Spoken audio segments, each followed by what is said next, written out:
Pastor Larry coming to you this afternoon with Let's Talk Marriage.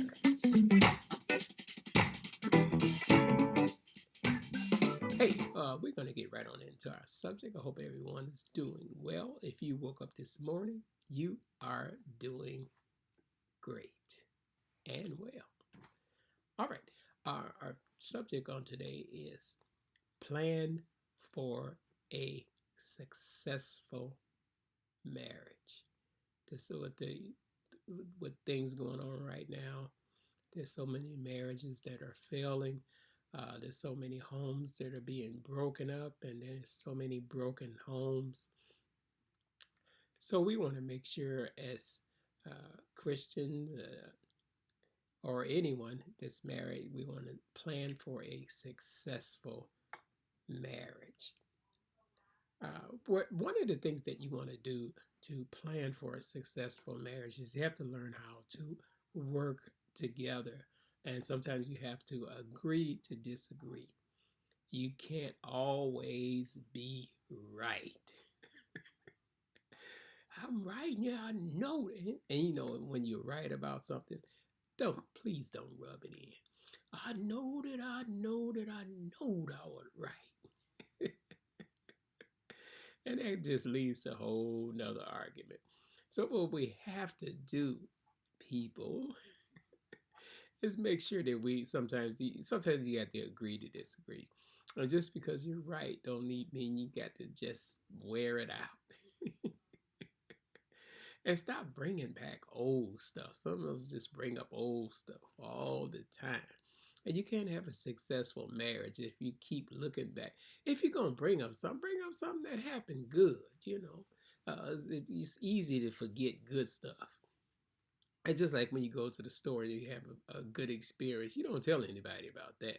But you go to the store and you have a bad experience with the cashier, or she was clowning or didn't do what you asked her, you're going to tell everybody about that.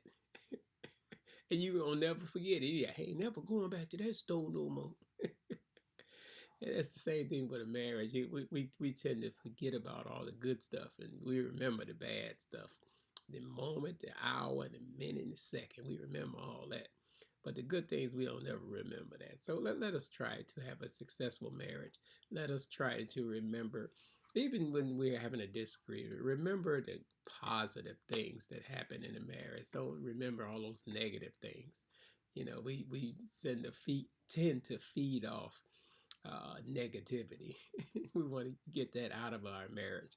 You can't have negativity in a successful marriage. One of the things, another thing that's is helpful in having a successful marriage is having a goal or a plan for success. A lot of us, especially when married couples first get married, they tend to live in apartments, but you know, it's okay. That's okay. There's nothing wrong with that. But make sure you plan to at least once make a purchase or purchase your own home. Become a home owner or own some property.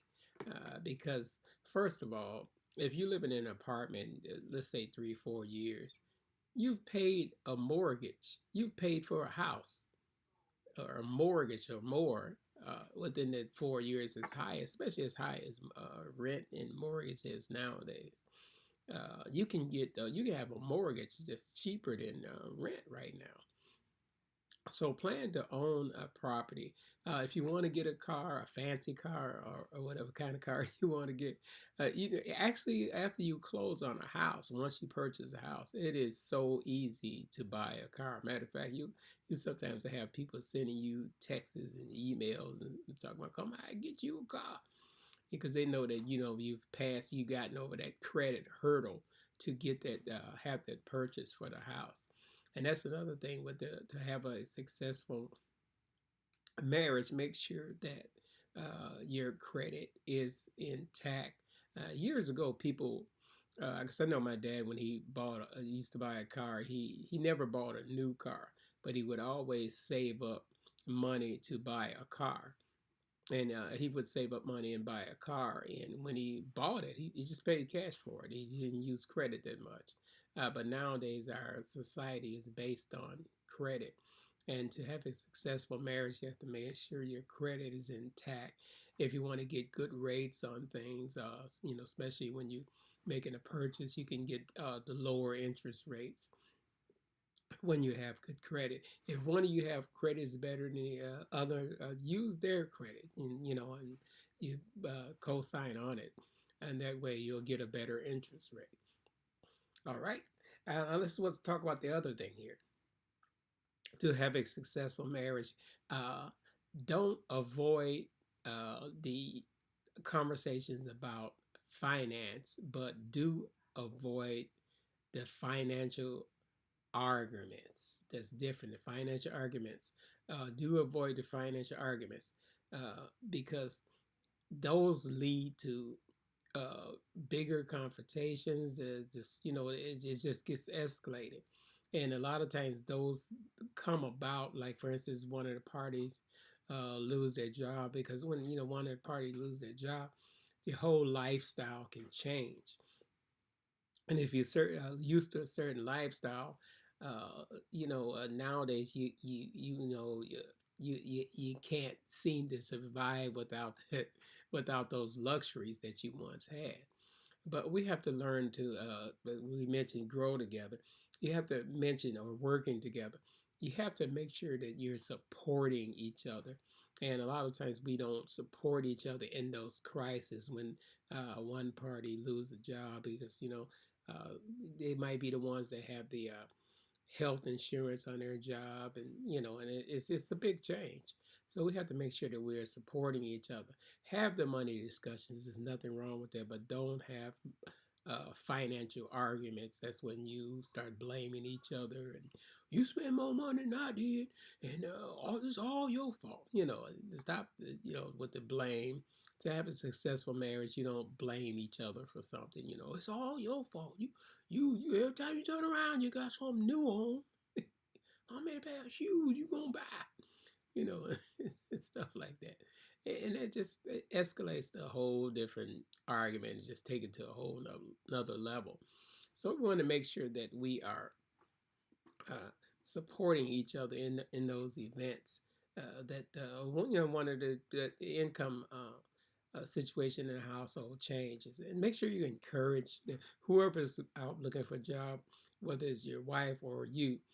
Make sure you're supporting them. You encourage them, and if you want to, just do some role play interviews, and get them used to it, especially if they haven't been out there in a long time. Interviewing, so they can get back into the hang of it, and maybe Google some ideas on interviewing, just to help them out because we have to stand by each other and encourage each other. And another thing we want to discuss is share in the growth of your marriage, which means that your goals, you're going to share your goals, your dreams, and your hopes. If you hope to own a vacation property, that's a dream that can be fulfilled. You just have to work at it.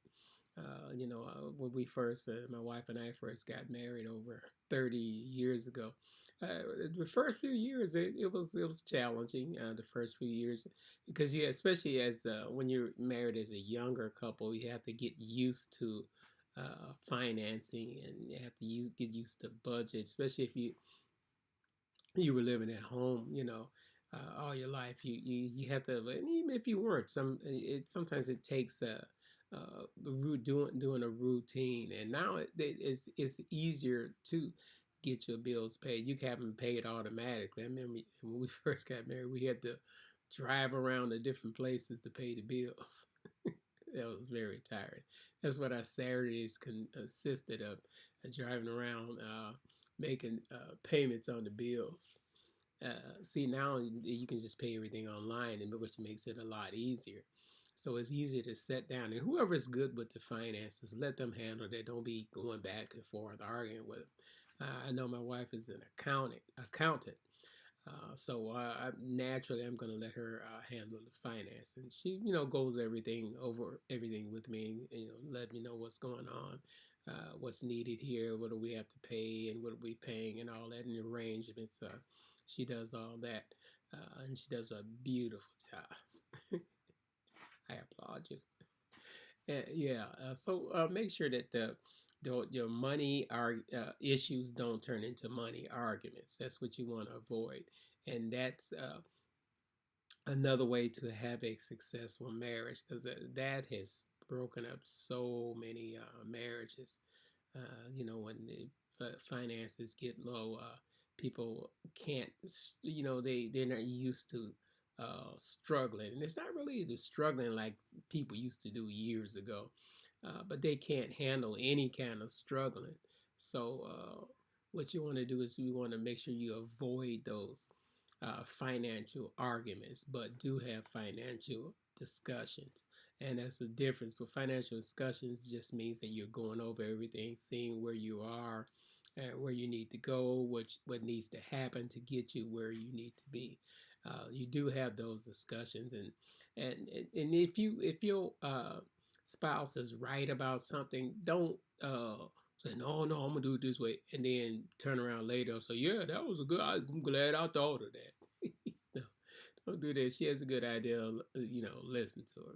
Just like us fellas don't. We never get lost. But we be lost. Yeah. All right. All right. Uh, Again, share in the growth of your marriage.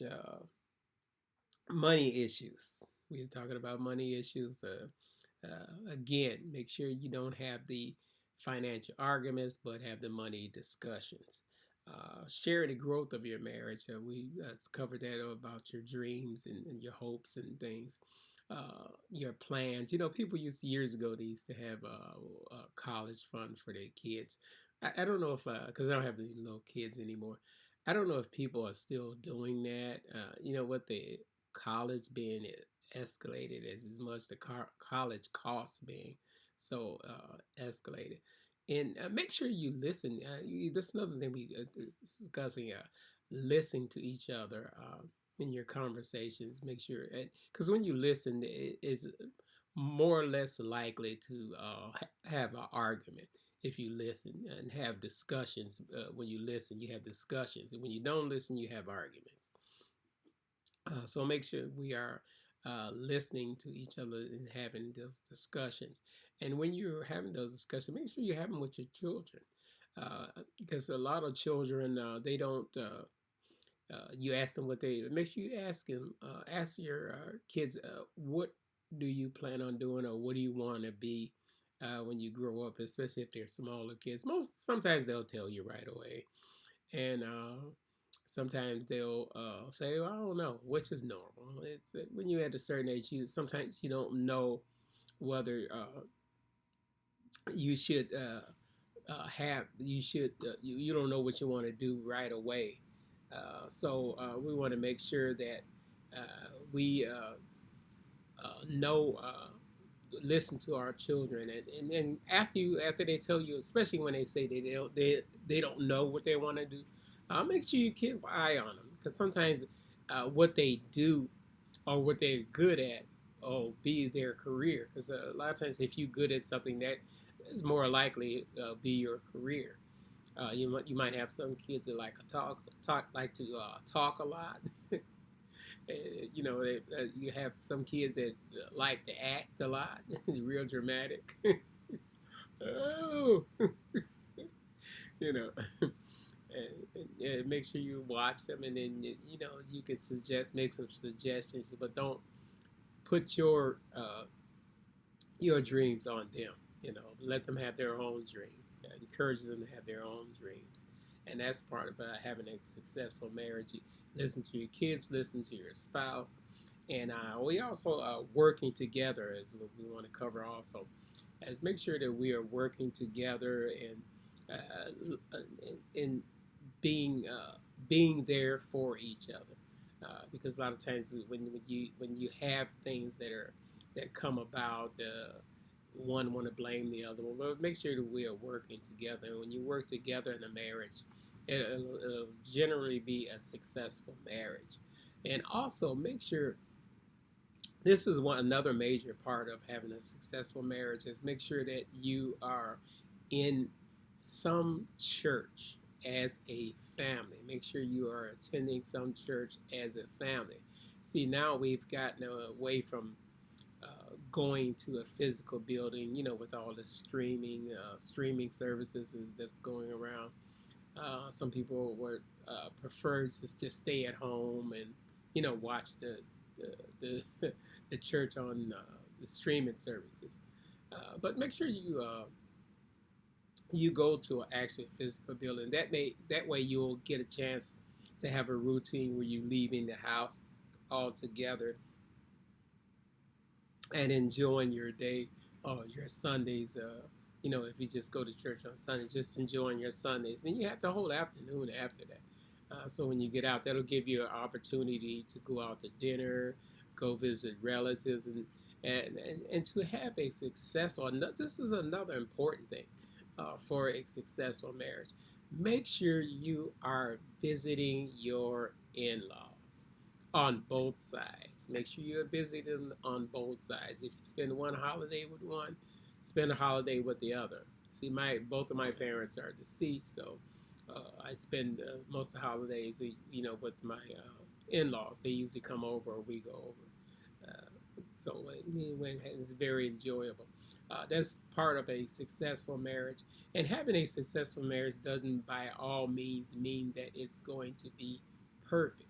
It just means that it's going to be, you're going to strive to get there. It's just like there's no such thing as perfect Christians. You strive to be a perfect Christian. Just like you strive to be a perfect husband. You have to work on it every day. It's a daily thing that you have to work on it. Because, sometimes you forget to do things. Like, for instance, you might forget to open a door, or you might forget to open a car door. Pull out a chair, the things you forget sometimes, with the world being so busy and your mind constantly racing. And there's another thing that's a part of having a successful marriage. If you need marital counseling, please seek it. I'll be the first to tell you, please seek it. If you have a pastor, that's good, but make sure your pastor has been married a number of years. If your pastor has been married a long time, he can give you some good advice. That's how he got to be married a long time. So make sure that you are either counseling with your pastor, or you can seek marital counseling, or you can seek family counseling if your family needs, especially your family that's gone through some trauma, or a loved one that's passed away, or even with a pet that passed away. Sometimes kids get traumatized by that. So make sure that you're seeking counseling, and don't back away from it. That's what a lot of, especially minorities, they I ain't crazy. I ain't crazy at all. No, you're crazy for not going. Yeah, so make sure that you seeking counseling when you need it. And then that way, those are plans for a successful marriage. And again, make sure you're attending church services on a regular basis. That way you'll get a chance to leave the house together and go somewhere, and get out of the house sometimes, because kids will just sit there and play video games all day. And that's another thing to have a successful marriage. Make sure you try to do things with your children. Take them to the nicer restaurants. So it's okay to go to McDonald's. I always mention that. But make sure you take them to the finer places, so that way they'll be used to it. And it'll be plans for them to have a successful life. And again, listen to your children, listen to your spouse, compliment each other. There's nothing wrong with saying, "Hey, you look good. Hey, you look nice. You look beautiful." It's compliment each other. That's another way of having a successful marriage. And when you're working together, we talked about that too. Working together, and sharing, and sharing the load is what they used to call it. Sharing the load around the house, things around the house,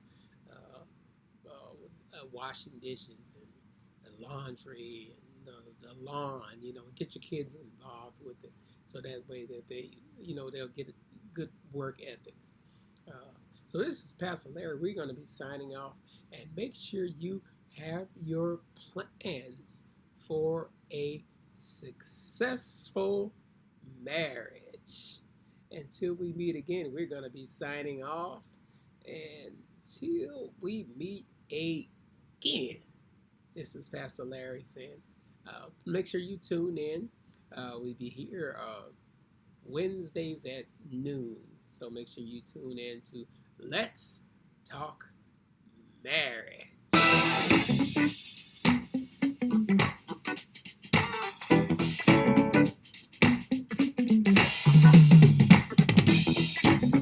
So I'll see you when I see you. God bless you.